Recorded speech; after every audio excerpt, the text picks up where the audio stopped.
ini adalah struktur organisasi, peran dan tanggung jawab dalam service transition, di mana itu dipimpin oleh seorang IT Service uh, Provider Director atau CIO yang mengebawahi seorang Service Transition Manager. Dan juga Service Transition Manager itu juga memiliki hubungan dengan Planning and Support, di mana itu dikepalai oleh seorang Service Management Director. Nah, untuk Service Transition Manager ini, itu mengebawahi 5 subunit. Yang pertama adalah bagian Change dan SACM. Itu memiliki nama timnya Change dan SACM Team. Lalu ada Service Knowledge Management, lalu ada Service Test Management, lalu ada Release and Deployment Management, dan Performance and Risk Evaluation. Nah, untuk struktur organisasi peran dan tanggung jawabnya sendiri, ini adalah key roles dan responsibility-nya. Misalkan untuk bagian Service Transition Manager, itu memiliki tanggung jawabnya untuk mengontrol service transition dan kegiatannya. Lalu ada Performance Risk Evaluation Manager, itu merencanakan evaluasi untuk service testing, lalu menentukan risiko dan persoalan terkait dengan service transition, lalu menyediakan evaluation report bagi change management. Sedangkan untuk release and deployment manager, itu untuk tanggung jawabnya ada pada bagian ini.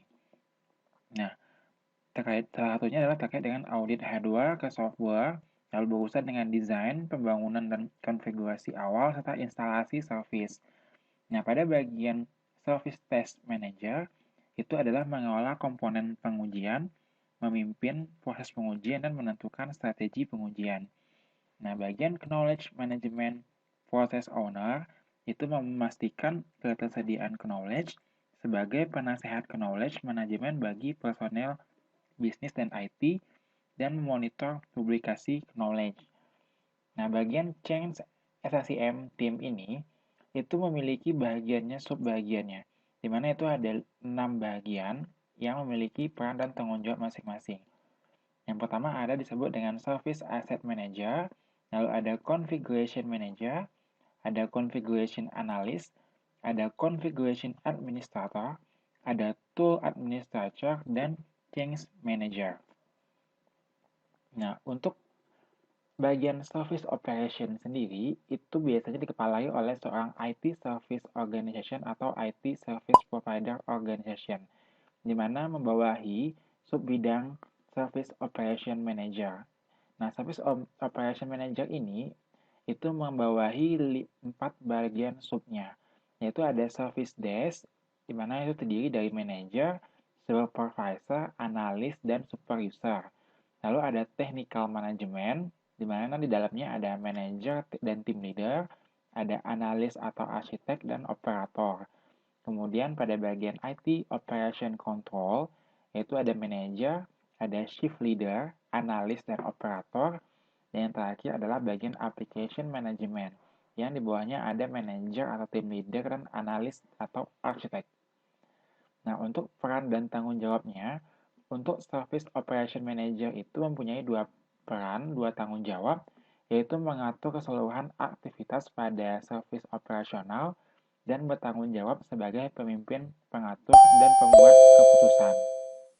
Lalu untuk Service Desk Manager, berperan mengenai mengatur keseluruhan aktivitas pada service desk dan bertanggung jawab untuk menangani insiden dan service request dalam service desk. Sedangkan technical manager yaitu memberikan training untuk tim dan departemen, lalu memberikan line management pada seluruh tim dan departemen. Untuk IT Operation Manager, bertanggung jawab pada keseluruhan aktivitas IT Operation Management yang meliputi Operation Control dan Facilities Management. Sedangkan pada bagian Application Manager, yaitu menjaga komunikasi user dan pelanggan yang berkaitan dengan performansi aplikasi dan requirement bisnis.